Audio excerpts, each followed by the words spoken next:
We're trying a different camera setup today, so hopefully this works out. Today we're in the Northern Vigilance area. I had expected to be in a different area, but conditions are just allowing for that. Today's kind of a weird day. I call it a teaser day because it is, you can look around, you can see snow on the ground, which is deceptive because it's actually right now about 57 degrees. It's one of those days in February where you get a warm day, a really, really, really warm day, and you start having fanciful thoughts of the coming of spring and all that charm. But don't be fooled. We're having 3 to 4 inches of snow during the coming week, and that's just enough to fuck up a work week. Anyway, and make things what it is. But today, so the rant, let's get that out of the way. And this has nothing to do with Bigfoot. This is more of a bow hunting rant. I have a rant or two, and I'm not really sure what else I'm going to talk about. When I got my license in Vermont, you did it all online. It was easy. It was simple. The rant is nothing to do with Bigfoot. And the common sense reality of that is why? Because shooting a fucking bow and arrow is not a hard thing to do. We're here. We're going to do a knee-jerk follow-up. Whereas in Connecticut, you have to take, believe it or not, a full fucking day course, 8 to 5. The pattern most distinctly seems to be something that happens once in a blue moon, because you know you're just and new state logic mentality. Thank you. It's still on the books as a mystery. The one political statement I'll make today: Chris Murphy is a parasitic piece of shit. That's the plan, and we're going to get moving. And I'm going to probably have to probably doesn't help that he fumble with this because this is spams my fucking cell phone with requests for support, despite the fact that I don't support his political. I don't support any political affiliation, but that's a rant for another day. And if you have political comments in the commentary, shut the fuck up. I don't care. Spare me your noise. I'm not going to get into politics today. That just is not what this channel is ever going to be about. And if you get mad with me fucking with the camera, get over it, because it's going to happen. If, on the other hand, this gets to be a more problem, I'll switch over to the other one. We'll be back. So if you see a transition in the video to fishbowl lens, that's why I got fed up trying to make this one positioned. Stop. Okay, that is where... Shut up! Fucking whiny bitch. Anyway, back to bow hunting run. So, in Vermont, again, all online. It's probably the same in other states with reasonable outlooks on hunting, as opposed to the freaking little snowflakey fucking PETA worshippers down here. Not that I have a strong opinion. To evidence the justification of my opinion, however, notice during the week, if you follow me on Facebook, I posted a picture of a deer in an obvious suburban environment where I was able to get within 15 feet of the deer because it was that tame. Why? Because some stupid bitch in the neighborhood is fucking feeding it, which is illegal, by the way.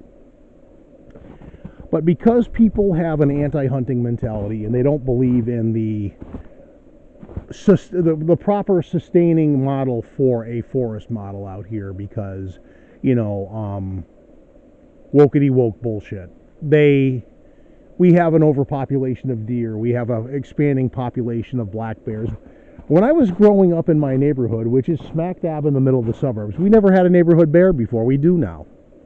I've seen him. Others have seen him. He comes to the garbage can. He was a scrappy little 140-pound bear in the summer. He's probably twice that now because he's eating at the garbage cans and getting all that charming, like, that carb-related fucking food. So, thank you to the stupid people that do that. But as far as bow hunting goes, you have to take an all-day course, and that's not actually the meat of the rant. The rant is, in times past, like last year, you have to get up at midnight to get into these courses because they fill up literally within 10 fucking minutes. What happened yesterday, the guy who ran the course didn't do the normal midnight thing. He opened it up at 7 with no announcement of the timing.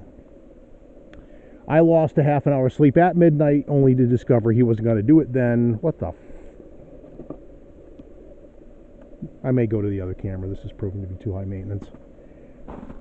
The bigger, more ponderous gimbal, which I don't have with me, handles this camera better, but it is what it is. I could probably do the other one, but I like this one because it has 1, night vision, and 2, 10 hours of battery life. if you're doing 4K, it has 8 hours of battery life, which is still brazen overkill for the purpose of this video today. I mean, it just, a police body cam is not a bad video camera option if you have the right means of using it. So if it's a little bit bouncy and I keep farting with the gimbal, it's because the gimbal is, it's a weird thing too. I'm going to do a tech commentary as I'm kind of rambling about the bow hunting bullshit, and that is that the other camera, the other gimbal, which is probably twice the size and weight of this thing, can handle my current cell phone, can't handle my current cell phone. It gets pissy about the weight when you combine the Otter case and that, whereas this one can actually handle that to some degree. However, the thing is with this gimbal, I think it's built for the selfie generation. It's supposed to be pointed at you, and I don't really care. I'd rather show you what's around in the scenery here than have you see what, you know, is. You don't need to see me yapping. You can see this. If I need to turn around, I can do that and point it at me, but I'd rather show you the scenery as we make our way through this. That probably makes for more compelling visuals anyway. So the guy, I guess, decided he was going to open up a class at 7 yesterday, and I usually leave for work between 7:15 and 7:10. And at the time it took me to get to the neighborhood Cumbies, which is short for Cumberland Farms if you're not from New England, and get a cup of coffee and pay and be on my way, a whopping 15 minutes in time, the damn class had already filled up. You shouldn't have to literally watch the toaster toasting in order to get into one of these classes. You shouldn't have to take the class at all because it's just a fucking bow and arrow, but here we are. And the reason why this one you can just get another one, well, this is the one of two that is relatively near where I live. The rest of them for the rest of the year are on the far end of the state. I mean, as it is to get the damn license, you need to pass the test and get the certificate, and then essentially, you know, devote 8 to 5 all day to do this. And a day out doing archery is not the worst way to spend your day, but it's like, for the purpose of the exercise, it's still a bunch of bullshit. It's like basically having to take a full-on course all day to convince the state you can handle a pocket knife to open up a fucking Amazon box. It's the same logic. It's fucking bullshit nanny state logic. And again, Senator Chris Murphy, fuck you, stop spamming my cell phone, you fucking little goddamn progressive wokety woke maggot. End political rant. And quite honestly, if that brings the Secret Service to my front door to talk about my ill feelings of this jackass, I'm going to go to prison because the Secret Service agent at the door is going to get punched right in the fucking nose, and I will break your nose. I made a threat to you too. Fuck you both. Anyway, I'll probably edit that out. If I don't, so be it. I have to hold it at the base because what I'm noticing is I'm hitting the navigation button when I have to hold it at this angle to keep it pointing away from me so you see the scenery. Anyway, that is my rant on bow hunting nonsense in Connecticut, which is bullshit. The only state with probably more bullshit involved in that, and I already know this to be a fact, would be the People's Republic of Massachusetts, which is even worse. And to the liberals running that state too. And here's the thing, I'm not a freaking MAGA guy at all. I am not a Trumper. I don't have the highest regard for them either. Especially when they're trying to freaking force their rhetoric down my throat in the local Geislers in Granby, Connecticut on the way here. And I'm sliding into a political rabbit hole I'm going to extricate myself out of and move on. Okay, so moving on. Plans for the summer. I'm kind of gearing up my camping toolbox so I can spend once the time gets warmer in the northern parts of the state, or well, the northern parts of New England. I want to do more overnighty stuff and less just like day hiking. There will be day hiking footage, but I want to do some. I mean, I certainly have enough of a range of cameras. I can just keep doing this and like do the play-by-play in the campsite. Take you through fucking dinner at that point. You know, what are we having for dinner? What are we going to do later? What kind of night operational shit are we going to do? That kind of thing. And kind of jump around and do more of an overall Survivor Man experience thing, maybe. All, but geared towards Bigfoot and not. I'm not claiming that I have the survival skills of Les Stroud, because that would be a bunch of BS, obviously. But okay, so hold on.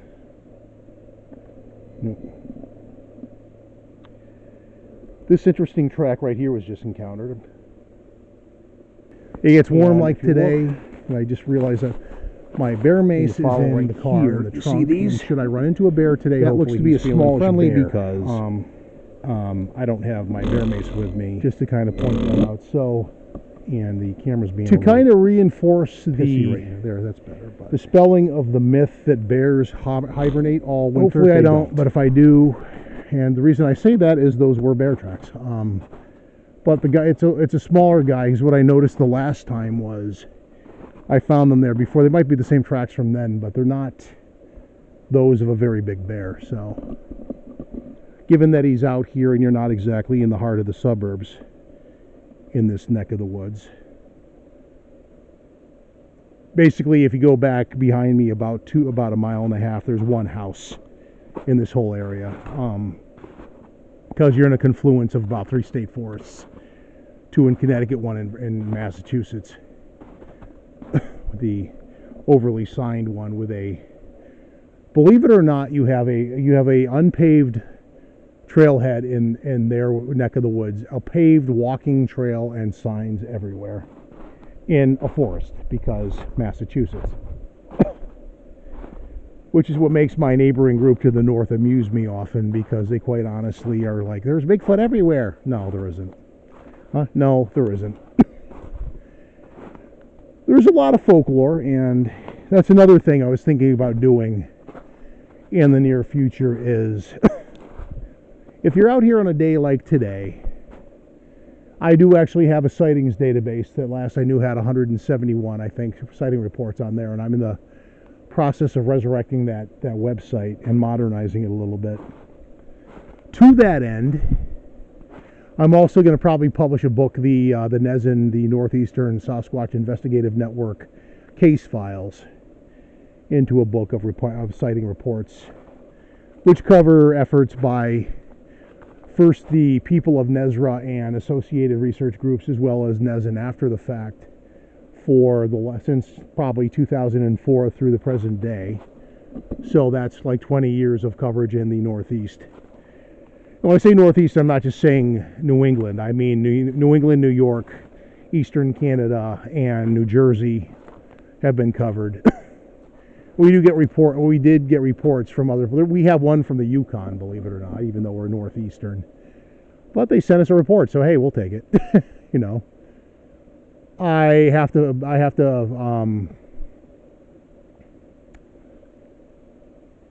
there's a lot of a lot of editing to do. What's the right word? The proofreading and the like, because when people send in things on a web form, their grammar isn't always stellar, so you got to clean that up. But we'll do that, and that's one project. So that's coming out recently.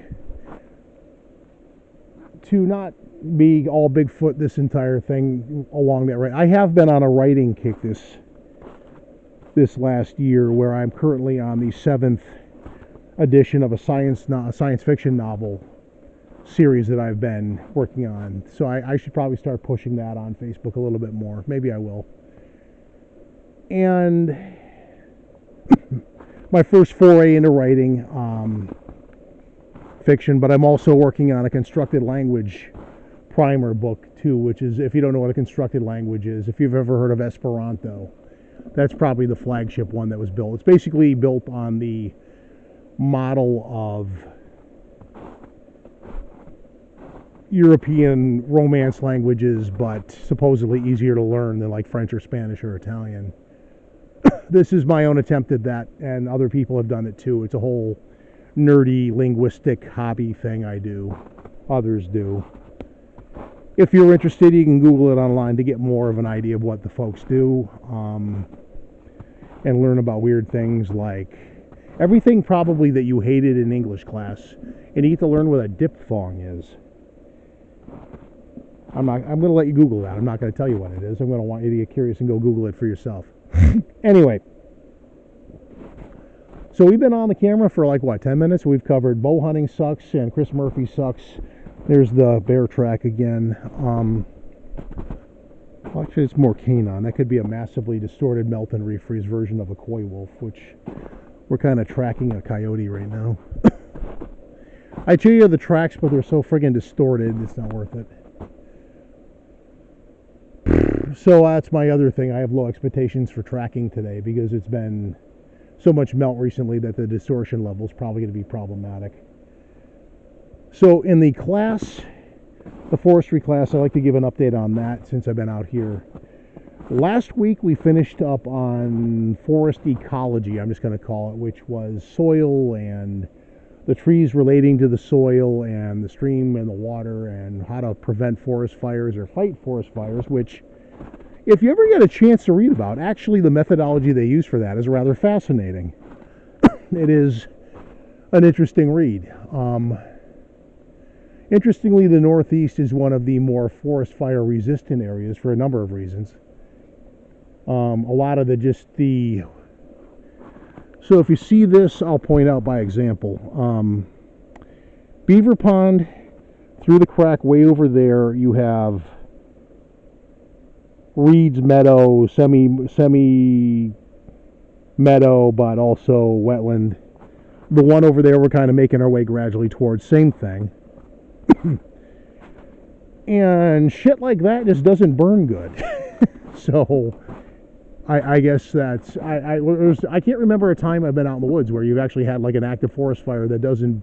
I take that back. I've seen 2 times where it did, but it was like basically a localized burn. So if you looked out in this area from like there over to there and then advanced maybe 400 yards, that's as far as the fire got, and then it just kind of petered out because the ground basically year round is too fucking wet to really have a fire take hold, pardon my French, on average. And if you're a forestry person in Connecticut and you're telling me that I'm full of shit, I would love to have you cite where I'm wrong. I'm not going to say bullshit, but while we're doing that, the lovely picture of the sun, just to kind of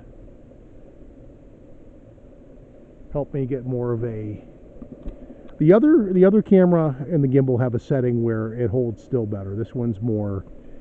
tends to like to wander a little bit, which is okay. It kind of is indicative of the fact that the gimbal's working anyway.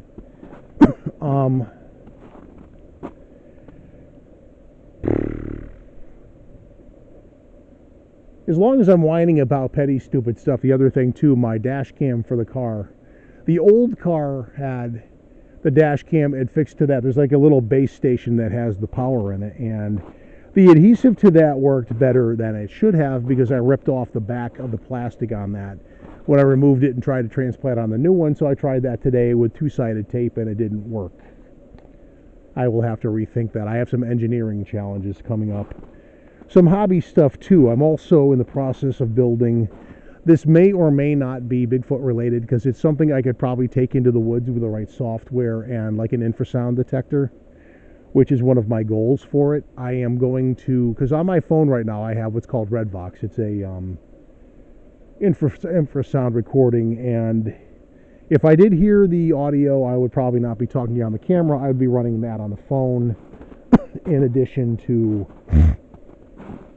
having the infrasound detecting app that I have on my phone, as well as the audio recorder over by the pond, as well as my EMF reader, and I'd probably be double fisting that, which is what I tried to do last year. And I came away with about 6 megabytes of Redvox recordings of infrasound, which is, if you're doing straight audio, it's probably a fair amount. I still haven't gone through all of it. I need to find a better infrasound specific software that actually measures that or gives some kind of a data output that I can put into a formal scientifically looking report thing. And again, if you're listening and you know more about that than I do, which is entirely possible, any suggestions in the comment section would be more than happily accepted and appreciated. Mr. Coles, you're a person, if you're watching this, you have a certain amount of varied expertise in your life experience. If you had anything you might want to suggest, I'd be more than happy to hear your suggestions too. Hint, hint. Moving on from that, I'm going to be building what's called a cyber deck, which is basically an all-weather, tough little computer, because I have 2 Raspberry Pis. If you know what they are little hobbyist system board things that I have lying around. One is a newer one with more power that'll be the actual operating system, and I have an older one which I set up as effectively an open source router, which is basically how you get onto the internet. That will have built-in networking setup central to the computer itself, kind of like a combo unit. And then because I have a couple of different adapters, I'll be able to have at least 3 different Wi-Fi connections going at once for various purposes. But for the purposes of having it out in the field, I'd like to have some kind of a hookup where I can hook up to the infrasound detector and EMF readers and like capture, if do nothing else, capture that kind of data on a night op if you start hearing things, because that would be helpful too. And that's, so in the colder months before we get to the warmer months, that's something I intend to do. Wish me luck with that. I actually have a piece of that coming today. I have a touchscreen display for the actual operating system. I will get a bigger one. I need to get the Pelican case for the outer coating. I have the router. I have a smaller patch panel that can patch the router into the computer portion. I need to get a secondary, smaller industrial strength keyboard for that. With a touchscreen, it negates the need for a mouse. And those little touchscreen things that laptops have, I hate those damn things. The straight up touchscreen on the screen itself is going to be a better solution for that in the field, I think. And the Pelican case is so the whole thing is waterproof, and you can have the thing open in the driving rain. As long as you're undercover, you can use it without sweating about that too much. That is a project I saw one on YouTube the other day, and I really like the idea of it. The other guy had it more like he's kind of like a steampunk, cyberpunk survivalist wannabe guy, and he makes these things as a hobby. And there's nothing wrong with that. I mean, he's doing that for a different model, but I liked the underlying technology. As a person who works in IT, I appreciated the hardware and how he had made that. I won't be using it for the same purposes, but I appreciate what he did. There was another one who I saw where the guy, what did he do with it? He made it into like a recovery kit for something, like for your computer or some such, and there's utilities that you can have on there. I can see where he would possibly have done that. I like the idea, but I like the idea of a rugged computer you bring everywhere, like a little lunchbox thing. It's almost like the hard case thing that you're going to have tools, or, I mean, some people will carry your gun in one if you're a gun guy, or some people do that with their cameras. They bring them out in the field, probably closer to my alley. I am. So with my rant against Chris Murphy, just to clarify, I'm not a rabid Second Amendment, you need to have 50 guns to protect yourself, but I also am not somebody who is going to tell you that you don't have a right to do that. Self-defense is a right that freaking transcends government, law, legality, any of that. Fuck what the government tells you. Fuck any nanny state bullshit. Let me be clear on this. You have a right to defend your home and your family against anyone, including the government. If they're knocking on your front door and you don't feel like you're having them take your shit, you have every right to shoot them through the door. And that's not inciting insurrection. That's freaking just saying you have a right to defend you and yours against anybody. No marauding force has a right to fucking take your shit without legal due process. And the government is all too willing to do that. All you need to do is search for things like that on YouTube or other media sources. And that being said, also allow for the fact the media is basically not news anymore. You have to second guess the validity of any news story that you read these days, because it is one part marketing and one part freaking propaganda targeting a given target audience. I'm right, so don't tell me I'm wrong. And I apologize again because I keep slipping into politics, not really meaning to. Guess we're going to have a mixed bag of a video today. That's okay. So let's try to delve into Bigfooting. And since there's not a plethora of things, did I actually get a report coming in? I'm still waiting for the person to give it to me. There's a person out of New Hampshire. Actually, and a member of my network, John R., not John M. If I remember correctly, you had 2 reports you owe me as well. So if you're watching this, I would remind you, still waiting on those, please deliver. Thank you. And we can add them to the database and the impending book that I'll be writing. And fair to say that if the reports keep rolling in and I come up with more, then obviously there will have to be a second and third edition to the book series as I become something of a writer. So that's okay. But yeah, I'm already, as I'm thinking, my wheels are turning now about how to plug the sci-fi series, because right now, the way that worked, I'm going to roll right into something completely unrelated with how I go about my writing process, which is thoroughly not Bigfoot related too. Maybe I'll write a series about interdimensional Bigfoot stuff or whatever, but at this point, we're not doing that. This is more... The premise of the story is basically a person who is taken by aliens, but the whole premise is that they effectively fucked up and took him by mistake, and they have to work it out. And that is carried on for, we're now halfway through the 7th edition of the series. I'm not going to get into it before that. It's on Amazon. The story literally is called Taken by Mistake. And under the name of Mike Humphrey, you can find the series there. There are currently 4 there. I'm waiting for the... Actually, I take that back. 5 and 6 were published about a month and a half ago. If you're curious, they're there. I'm not the most dynamic salesman, so I'm not going to pitch this every time, but I'll post a link on things and you can pursue it there. It is what it is.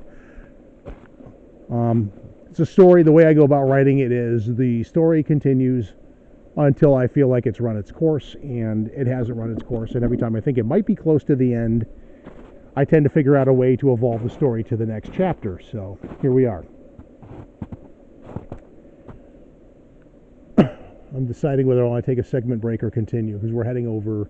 The next wetland I was measuring is through that big clump of trees right there. You see that little opening right there? That's where it starts.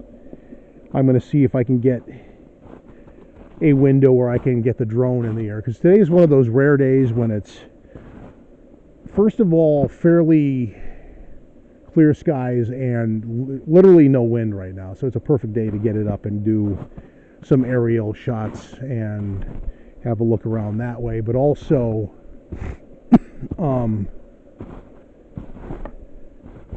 just this particular area as you go further this way. I know topographically roughly what's there, but it's always nice to have the bird's eye view on that and things.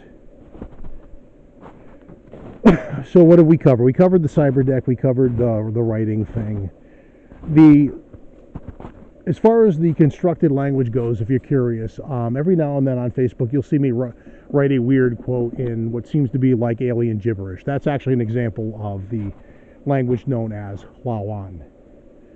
If you're curious, the book is coming out at some point. I still have a fair amount of work to do with that, but yet another hobby project of mine. And that's, of course, in between things, pesky things like work and the job and all that. But we're not going to delve into that because I keep those things separate for obvious job-related as well as Bigfoot-related reasons. They are apple and orange to one another. I'm probably not the only person that does that.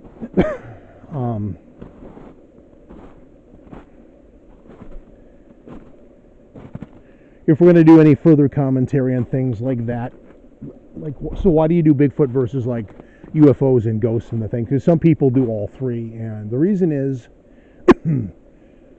ironically, as far as ghost-related things go, it is probably a level of ironic that I don't have a greater interest in that, given the fact that I probably live in one of the most haunted parts of the country.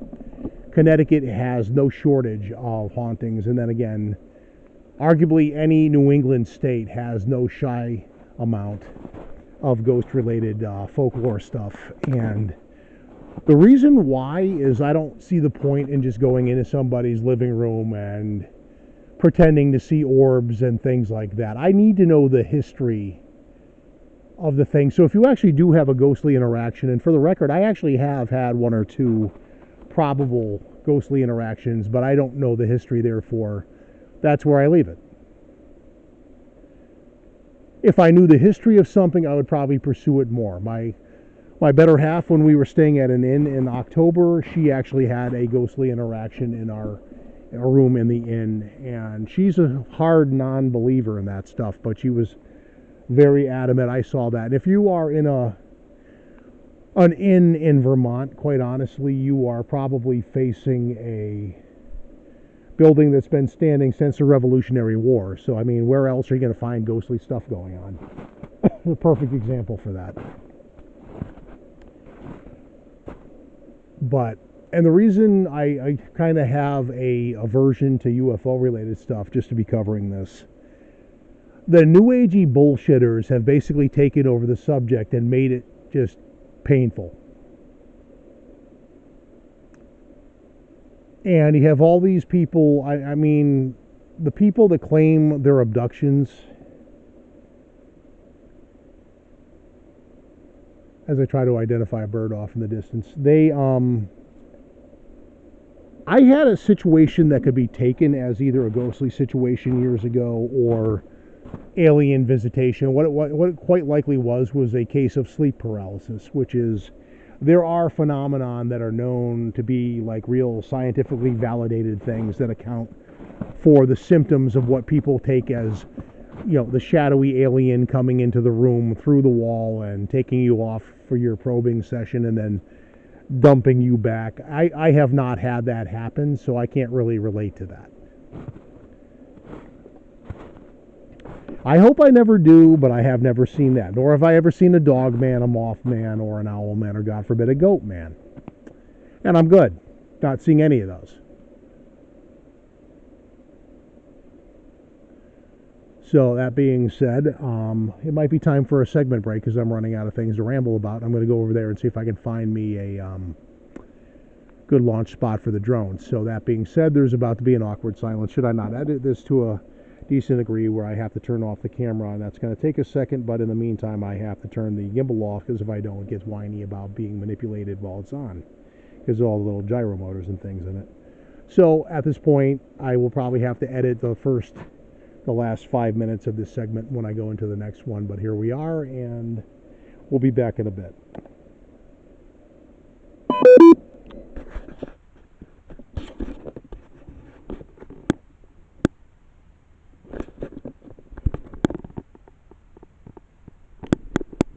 Phone attempt with the gimbal, take two. The equipment has all of a sudden decided that it wants to suck today and be a thorn in the side, but we're going to keep going because I'm sorry, I can be stubborn too. So fuck you both. We're going to get this done. We're going to do a video with the phone and the gimbal, and I don't care if you like it or not. That's what we're doing. Suck it up.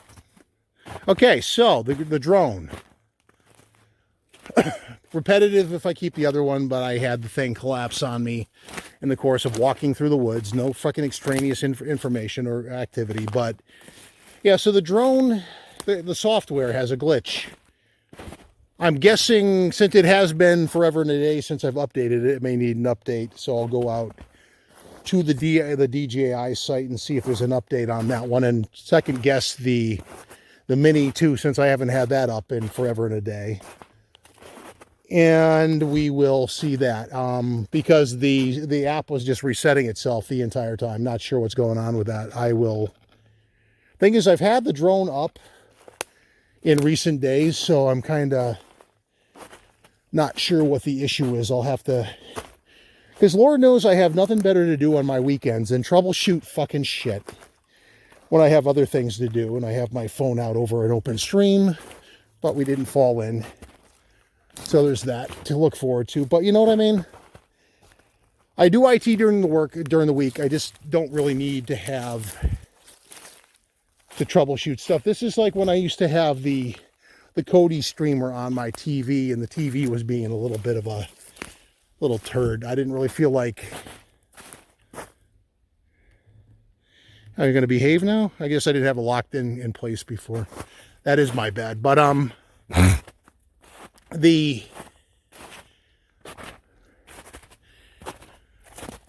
it would just, you'd have issues with a certain thing I wanted to watch, and then I just like, I don't have the patience to troubleshoot my TV today.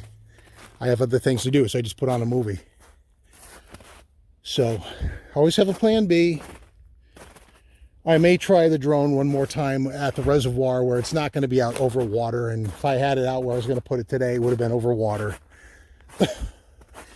Which ain't a great place to have technical difficulties, so opting on the side of caution, prudence, and valor and all that, I'm going to decide that, although I wanted to drone today, and it is a perfect day, so of course that's when things are going to hose. So it's not going to work out. There'll be other opportunities in the summer, but I probably have to update the app or something. So I guess this is as good a place as any to call it. Kind of a mixed ramble of things today, more politics than I like. If that's not what you like to hear me do, I apologize. If my politics offend you, I don't really have a political thing, so get over it. Like, subscribe if you're so moved to do. Hit the subscribe button if you want to. Eventually, I'll put a link to the novel series I'm writing, if you have interest in checking that out. And as always, we hope that you liked what you saw. If you have suggestions of things you'd rather see me do, let me know, and we'll catch you next time. For today, this one being what it is, we'll see ya, and